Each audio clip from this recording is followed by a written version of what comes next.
What's going on, guys? Today, I know it's been a minute, but been a little bit busy with school, sports, work, and everything. So, going back into it today, thought it'd be a good idea or a fun idea to talk about who the biggest wild cards could be in this year's draft. And what I mean by wild card is a player where it's kind of hard to tell where they go. They could go really early, or they could start to slip a little bit. So, I'm going to be doing one player or maybe two at each position, and the main positions: safety, corner, linebacker, edge, D tackle. I'm not going to do guard or and center. I'm going to do interior offensive line. I guess we'll put it that way. And then tackle, tight end, receiver, running back, quarterback. So just going through the main positions. Obviously, I mean the only. I'm not going to do fullback or kicker or punter or long snapper. So sorry. Yeah, we're just going to be jumping into it. Starting at safety, I'm going to have Tyler Nubin here as my biggest wild card. I'm just going to have highlights kind of playing so you guys can watch that while I talk, so you're not just looking at Tyler Nubin's face. But yeah, listed at 6'1", 199. And, it's kind of hard to tell where these safeties are going to go. It's not exactly a stacked safety class, you could say. And Tyler Nubin is pretty much the consensus number one safety in this year's draft. And, it's kind of hard to tell. Like, he's projected at the earliest to go at the late first round, but could slip to mid to late second round because safety's not a valuable position nowadays. And here we'll just kind of skip through so you guys don't have to look at the pile. Yeah, blocks a kick there, so that's cool. Yeah, not exactly the most valuable position safety is, and it's kind of hard to project that, but I do think he will be the first safety off the board, so that is why he is my wild card for this the safety position. Moving on, we'll just moving on to cornerback. I'm gonna have Cooper DeJean. I'm gonna close those two, and I'm gonna drag that there. So yeah, we got Cooper DeJean here listed at almost 6'1", 203, and we've done film breakdown on him on the channel, and he sticks out to me as a guy that, did I just say 9-7 down there, Marshall, Notre Dame? That's a weird score, but yeah. Anyways, kind of sticks out to me as kind of a nickel slot cornerback kind of role that can play in the safety as well as in the box if you need him to. He's a great tackler. I can't remember who my comp was, but he kind of reminds me of Brian Branch in a way that he's a good tackler, great slot corner. I don't think DeJean will play on the outside in the NFL. Did a little bit at Iowa. I don't think he'll play on the outside. He's not great in press man coverage. He usually plays off ball when he's at the outside. So I think his main role in the NFL will be kind of a hybrid safety slot cornerback role. I really don't think he'll play on the outside. But man, Iowa just loves their white corners. Like, who is this guy? And then they had Riley Moss last year. But anyway, that doesn't matter. Yeah, it's kind of hard to predict with DeJean because his pro day is the 8th, I believe, of April. And today, as I record it, is the 6th. So it'll be in a couple days. We'll actually see his athleticism. He broke his fibula or something this season, so was not able to test at the combine, but he is believed to be a tremendous athlete. He returned. Look at that pick. He returned kicks for Iowa sometimes. So with the cornerback class as it is, you got Kenyon Mitchell, Terrion Arnold, Kool-Aid McKinstry, Nate Wiggins. There's a lot of cornerbacks, but none of those are really as much of a slot kind of guy that DeJean is. And DeJean, nickel is not a very valuable position. It's valuable. It's just undervalued. Like, you look at a guy like Brian Branch, who I keep bringing up. You look at a guy like Brian Branch last year, who was undoubtedly a top 20 talent. I believe that he was. And he ended up falling to 45, I believe, pick 45 to the Lions, and ended up being amazing, phenomenal pick. And he fell to 45 for some reason. So I think, teams might look at what Brian Branch did for the Lions this year and be like, okay, maybe we can get a player like that in Cooper DeJean. And that could result in him going maybe a little bit earlier, mid to potentially even early first round. But I don't think that'll happen. I think he'll probably go in the late first round, mid to late first round, anywhere from the, kind of 15 to 32 range, or, 15, 20s area. For all of these, it's going to be hard to project with them because whether it's, they showed flashes or they're very athletic but not as, refined, or injuries or anything like that, it's going to be very hard to project every player that I'm going to talk about in this video. But I do like the talent that DeJean has. I love his versatility in the secondary, and I love all the traits that he brings to the table. But as a as a slot corner, well, as a player who profiles as a slot corner safety kind of player, um, it's hard to predict that because that is an undervalued position. And with his versatility, there's two things to it. Yes, he's versatile, but you have to have a plan on where you're going to play him. If you take Cooper DeJean, you have to know where you're going to put him in the secondary. You have to know if you're going to play him at slot primarily or if you're going to move him back to safety. I do believe he can play both, and he will definitely get snaps at both in the NFL, but you have to know, look at him returning a punt here. You have to know where you're going to play him to ultimately get the most out of him, because if you're constantly moving him around, it's going to be hard for him to develop as a player because he's constantly moving positions. So if you give a plan, primarily play him at safety, that's great. You stick him at slot corner, that's great, but you got to keep him there a majority of the time so that way he develops into his potential. Look at him mirror the route there. Like that's just great. So yeah, Cooper DeJean is my cornerback wild card. Moving on to linebacker. I've not watched too much on Peyton Wilson, but he is my wild card at linebacker, listed at 6'4", 233. His athleticism looks good here. Yeah, not watched too much of him, but I know he did have an injury, and his profile, it is a very weak linebacker class compared to years past, and it's looking like there's probably not going to be a linebacker in the first round this year. Now, granted, we said that last year, and Jack Campbell got picked at pick 18 of the Lions. So, you switch Jack Campbell and Brian Branch, and the Lions draft just makes more sense. But regardless, they got those players. But, Peyton Wilson, athletic, but he got an injury late in the year, or at some point in the year, I don't know. I've not watched too much on Peyton Wilson. I've already seen this highlight tape. That's about it. But he is listed as, kind of like either linebacker 1 or 2 with Edgerrin Cooper and maybe Junior Colson. But it's one of those situations where it's hard to tell who's going to be the first linebacker because Peyton Wilson is very good, but he had the injury. Edgerrin Cooper is very good, but I do believe he's undersized. Don't quote me on that. I'm not sure. I don't think he's the biggest. But, he can blitz like you're seeing right here. He's blitzing. He can play a lot of roles in the middle of the field, whether it's he does need to clean up his zone coverage, I believe, just a little bit. But whether it's, zone coverage in the middle, whether it's, blitzing, stopping the run, he can do a lot of things. Like, look at him just meet him in the backfield. Tackle for loss, easy peasy. And, it's hard to predict where linebackers will go because it is also, kind of an undervalued position on the defense and in football as it is. And, with his injury, with other linebackers kind of up there with him, it's very hard to predict where Peyton Wilson will go. So that's going to do it for that one. And then moving on to next position, my wild card for edge rusher. A guy not a lot of people have heard of. Let me scroll down to my notes right here. So Gabriel Murphy, his brother is Grayson Murphy, also plays for UCLA. Gabriel's listed at 6'2", 247, and played on the other side of Laiatu Latu this year. And his PFF grade is very high. And according to my grading system, which I created, like I said, if you guys want a video on that, just let me know. But according to my grading system, where I factor in, here, let me go to it. And while I'm pulling that up, this is just kind of a grading system I made based on, stats, athleticism, and, factoring several things. D-line, my formula for defensive end, so edge. So I factor in the pass rush, which is total pass rush win percentage and their pass rush win rate per PFF.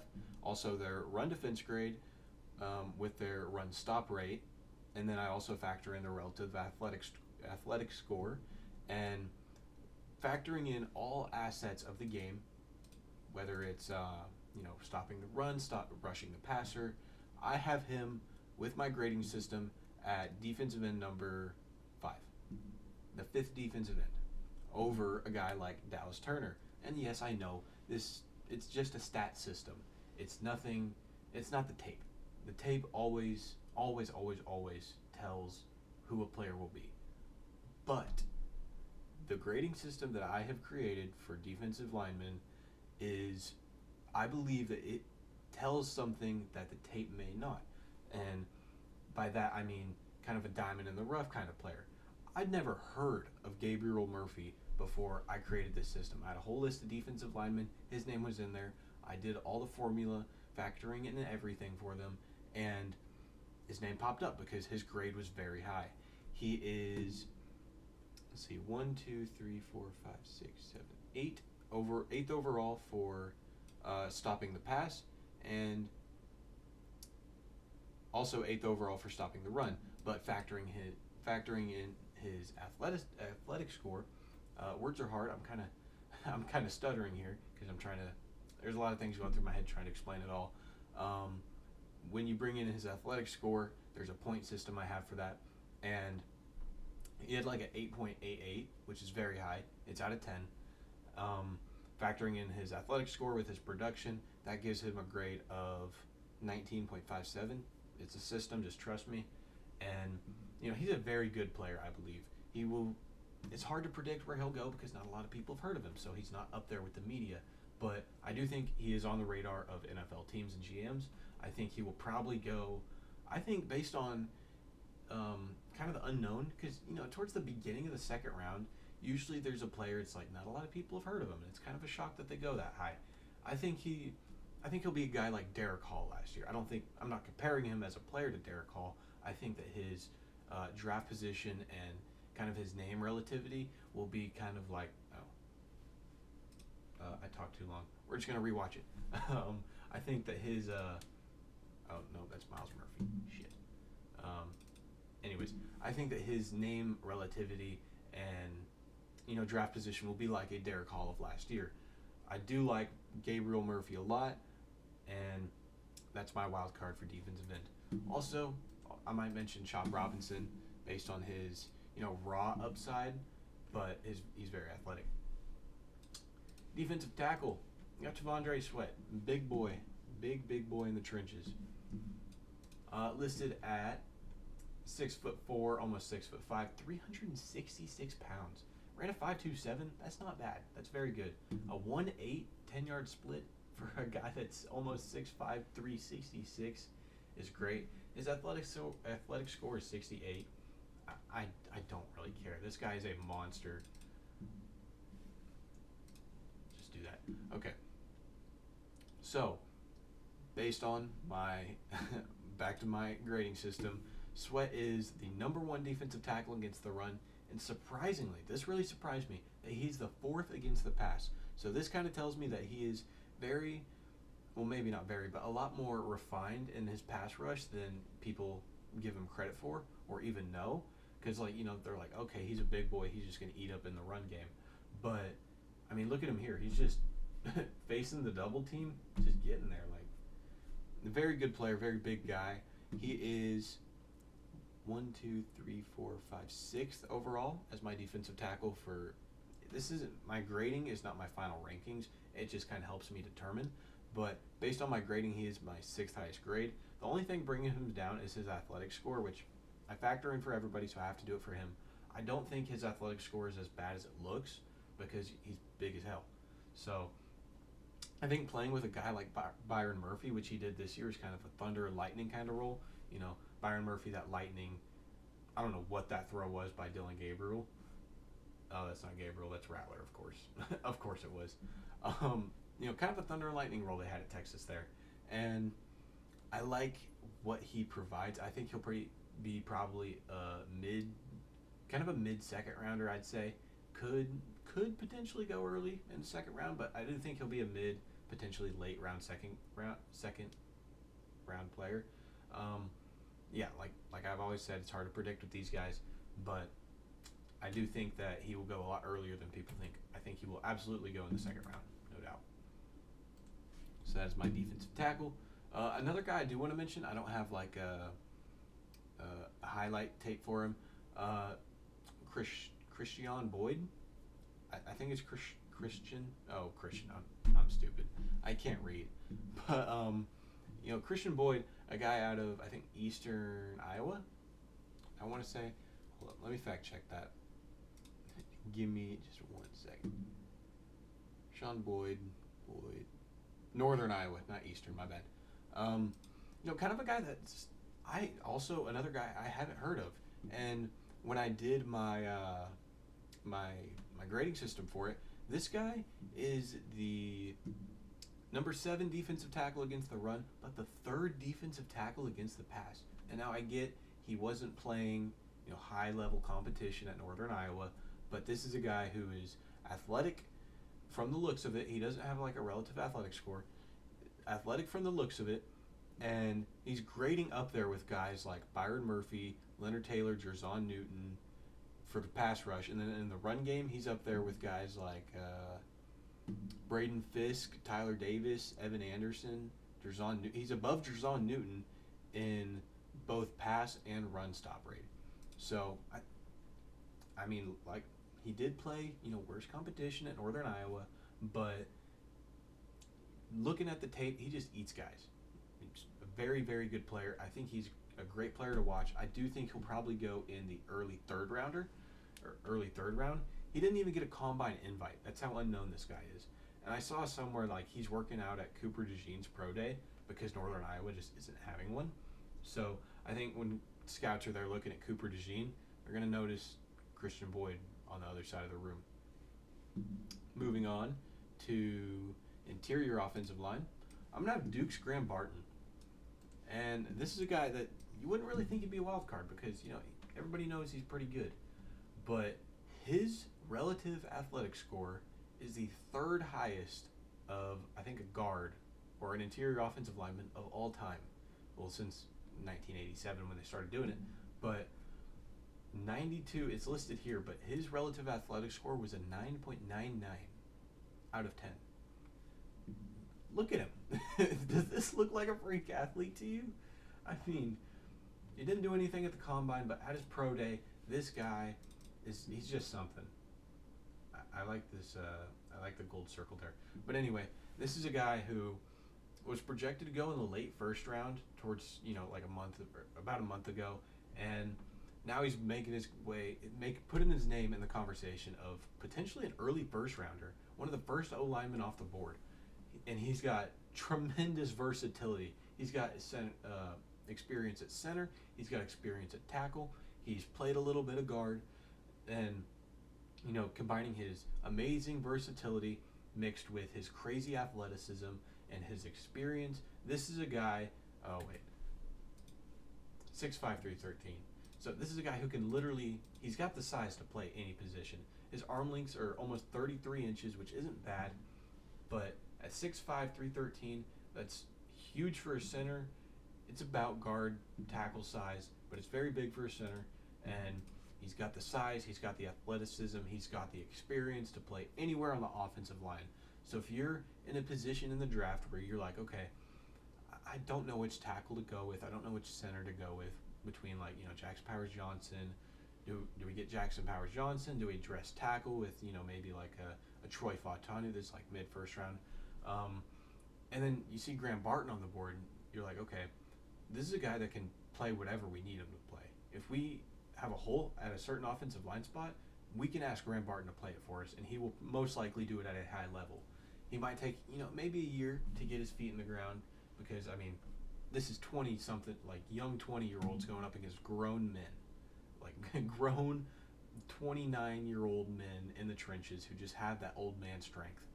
And, it takes a little bit of time for O linemen to develop, but I do like Graham Barton a lot. I think I'm going to move him up in my mock drafts some more because I do think he will probably go earlier. Moving on to tackle, another freak athlete. We got Tyler Guyton. Now, I just watched Tyler Guyton's film. The only film I have, like, highlight reel is his Senior Bowl. And it's hard because when you watch his tape, it doesn't jump out. He just seems like another guy there, but he's decent. but he's very athletic, very, very, very athletic. I didn't look at his. Where's my mouse? There it is. I didn't look at his. I didn't read off his height and weight. Listed at 6'8", 322, 34 and an eighth inch arms. I mean, very athletic. He's got the size profile to play tackle. Mostly played right tackle at Oklahoma, Boomer Sooner. Yeah, played right tackle, and Oklahoma quarterback this year, Dylan Gabriel, was left-handed, so I guess he's a blindside protector, but he played right tackle. Looks decent here at the Senior Bowl.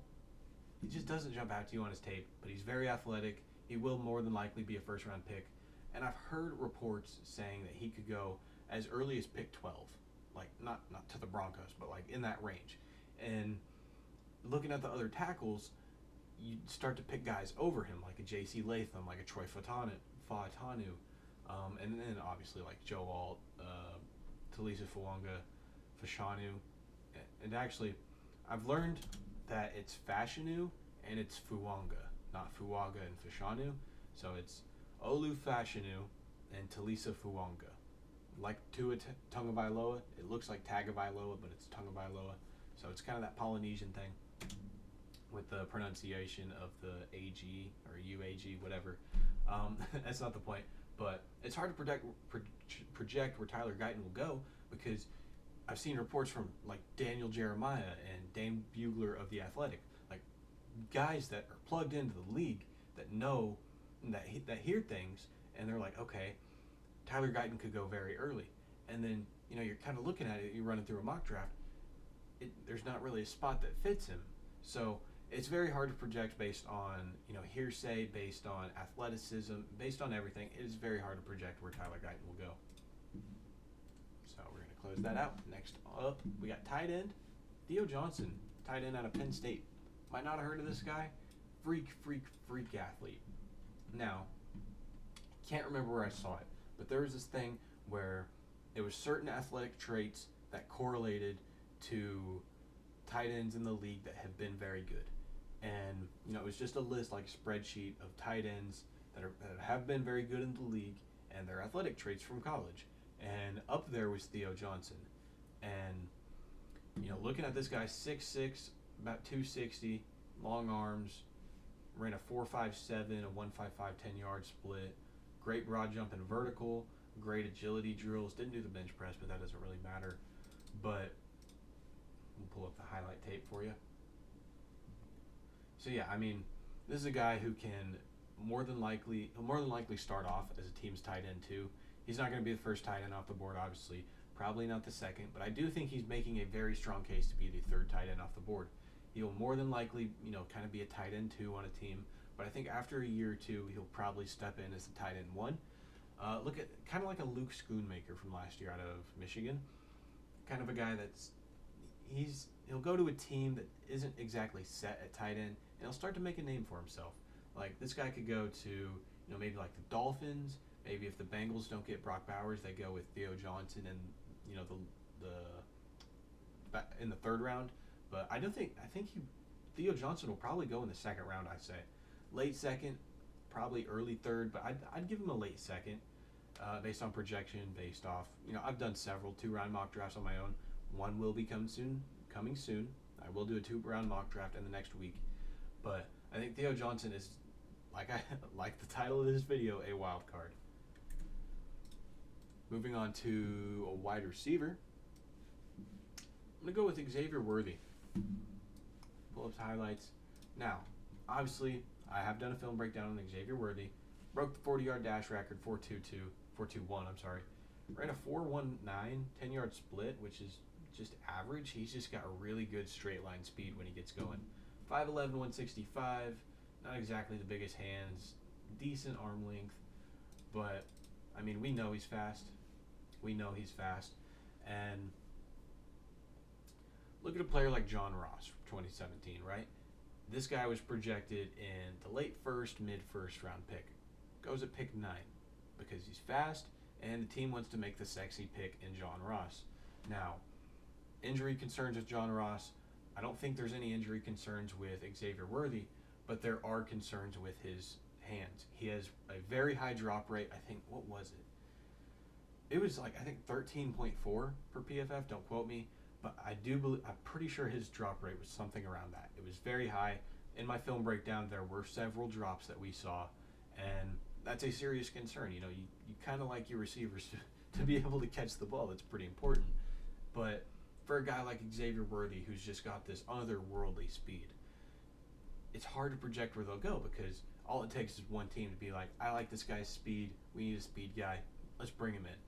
Or, the team's thinking logically, it's like, yeah, he's fast, but he needs to develop. He's not very big. He has drop problems. Is he just a speed guy? Do we have other positions? So this is a guy who I think could potentially fall to the second round, but he could also go in like the teens because all it takes is one team to like his speed so much that they use, I was going to say waste, but it wouldn't be a waste. No pick's a waste until it is, which at the time no pick's a waste, but after it pans out, that's when, did he just throw that? After it pans out or doesn't, that's when you see it's a waste or not. But he could go in the teens. He could go very early. He could potentially, I don't want to say probably, but he could go before a guy like Keon Coleman. He could go before a guy like Lad McConkey, Troy Franklin. Probably will go before Roman Wilson. He will, I say the latest that Xavier Worthy goes is the mid-second.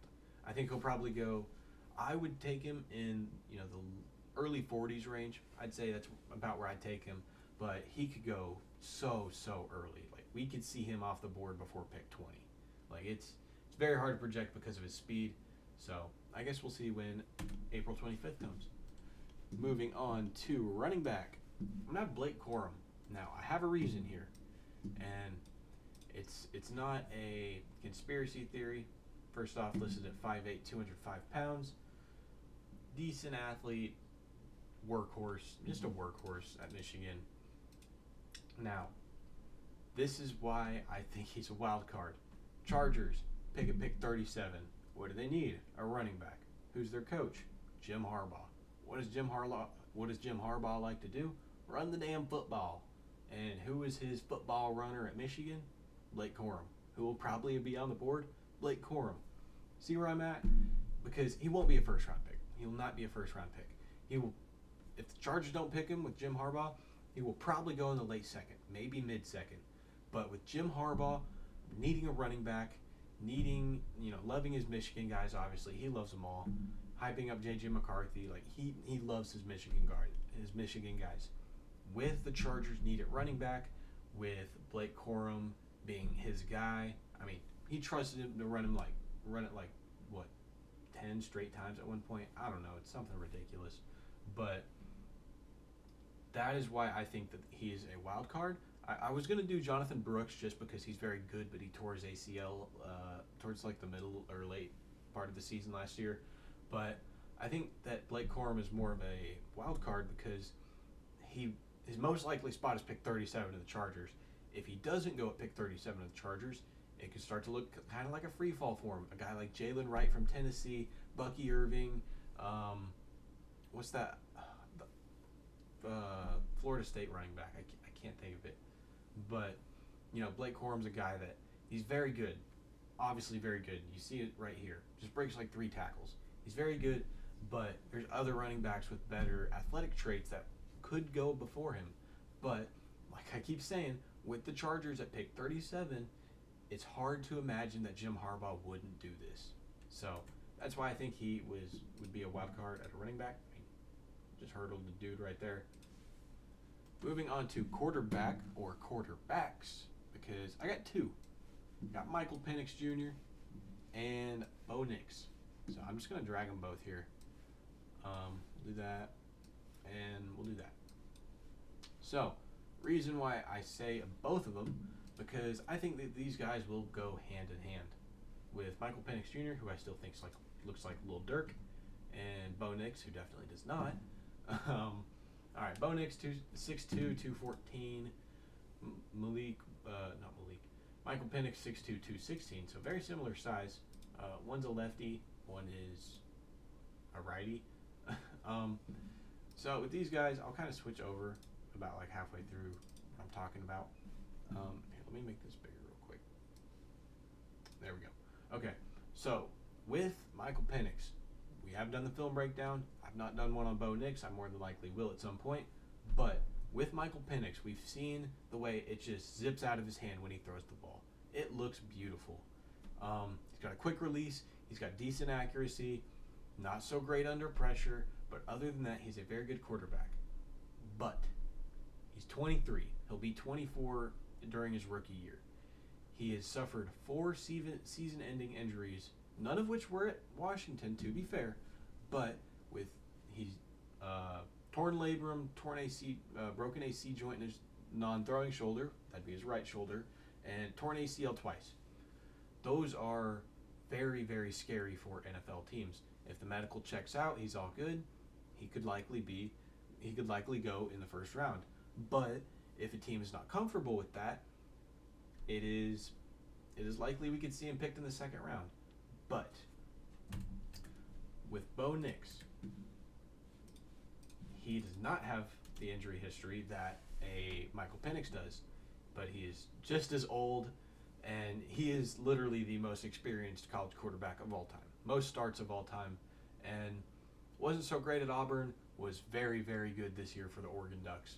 Heisman finalist, also Michael Penix was a Heisman finalist, and to be fair, both of these guys were playing with NFL receivers. Oregon had Troy Franklin and what's the other dude's name? He was like a roommate with Bo Nix or something, or lived with the family. And then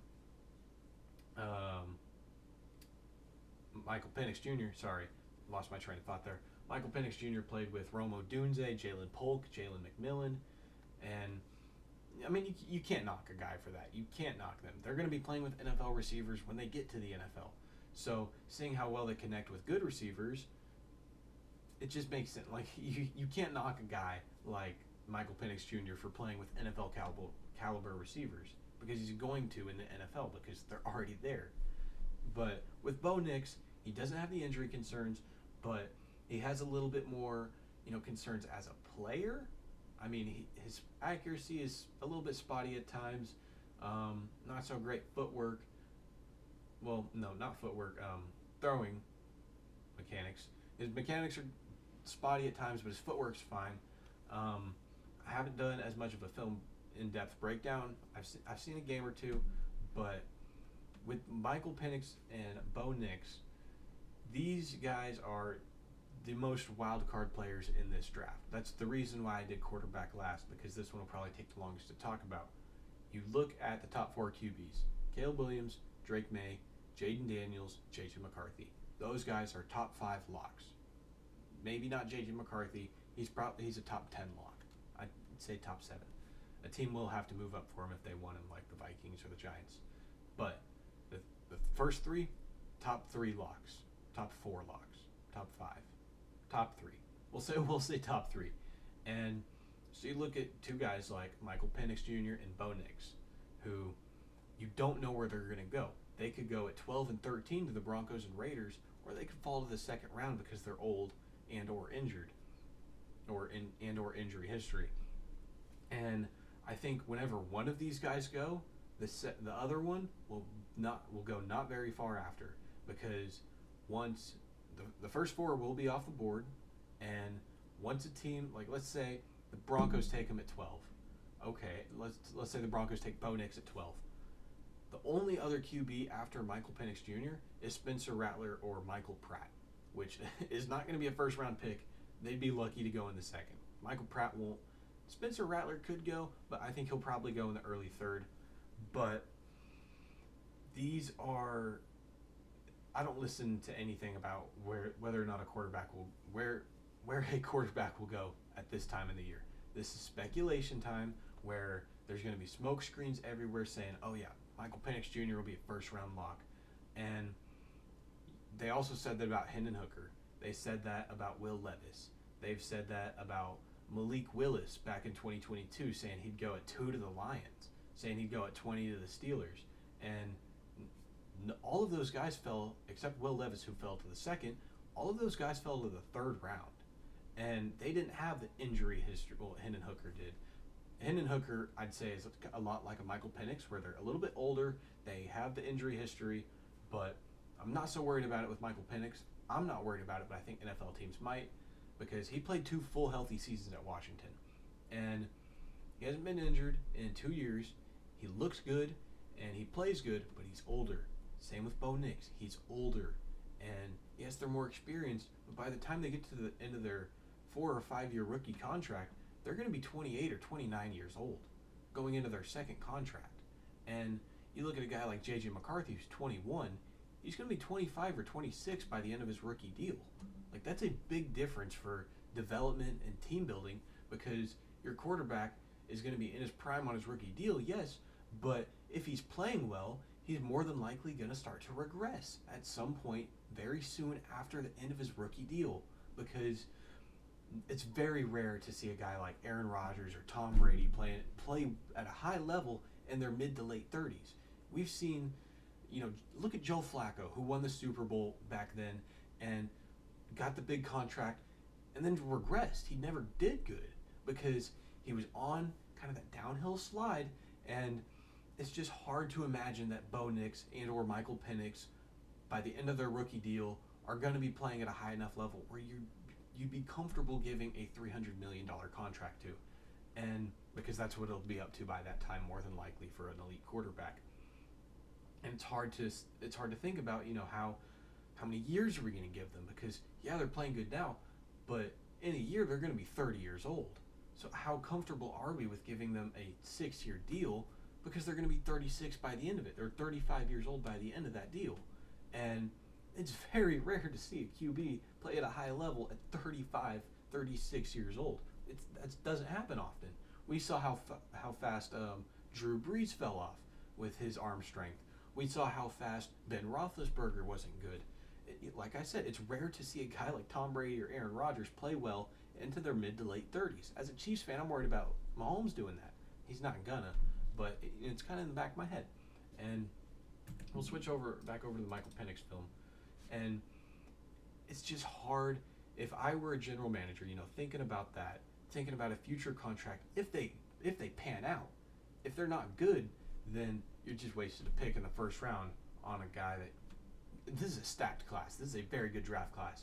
And if you waste a pick on a 24-year-old quarterback with injury questions, like if you use a pick on that and he doesn't work out, it's going to be hard to make a case to keep your job, because there's so many good players that are going to be picked after him if you pick him in the first round. You take a shot on him in the second or third round, you're fine. But if you are the Raiders or Broncos and you pick them at pick 12 or 13 and they don't work, you're not going to have a job for very long. So that's why it's hard to project with these two, because with age and injury, it just doesn't make sense. It doesn't line up, because we've seen it before in the draft with age and injury. Hendon Hooker was older and injured. He fell to the third round. Desmond Ridder was a little bit older, fell to the third round.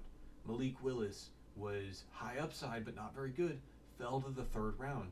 And these are all guys who, with the exception of Desmond Ridder, but bringing in Will Levis, Will Levis was also older, like 23 years old going into his rookie deal, like 24. I think he's 24 now at the end of his rookie deal, or his rookie year, I'm sorry. And, Will Levis is a bit older, was talked about to go at pick 2 to the Texans, fell to pick 34 to the Titans, where they had to move up to get him.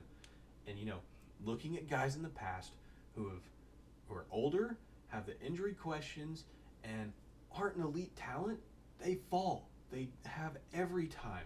So it's hard to imagine a guy like Michael Penix Jr. or Bo Nix going in the mid to early teens. It's hard to imagine that. And could we see a team move up to the end of the first round to get a guy like that? Yeah, I could absolutely see that, because with that fifth year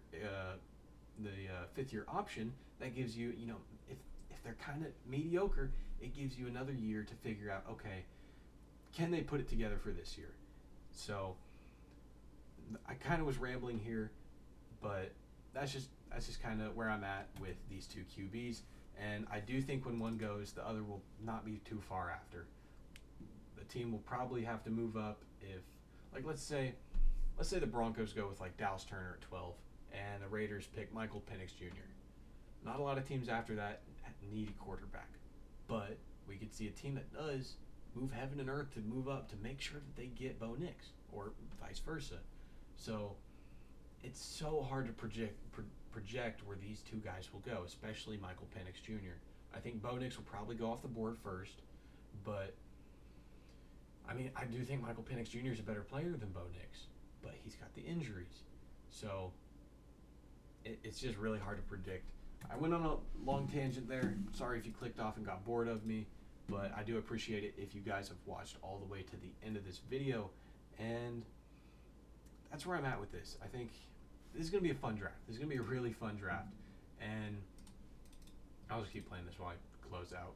It's going to be a really fun draft. I will do a 2-round mock draft soon. I'll just get out of that so you guys focus on me. I'll pull up Lil Durk right here. But yeah, I'll do a 2-round mock draft soon. And then around draft time, I'm going to do a few different mock drafts. I'm going to do a predictive mock draft, what I would do mock draft, and I'm going to do a few where I have the Cardinals trading, what I think will happen if the Cardinals trade, or what I think will happen if the Chargers trade, because I do think those are the two most likely teams to trade out of pick 4 or 5. But anyways, that's going to do it for this video. Thank you guys so much for watching if you're here with me to the end. And leave a comment if you agree or disagree. Leave a comment about any other wild cards that you think could happen or you think that there could be. Let me know if I'm wrong. I'm always open to criticism, so just let me know. And yeah, thank you guys for watching. Like, subscribe, leave some support. I'd appreciate it. But I'll see you guys in the next video.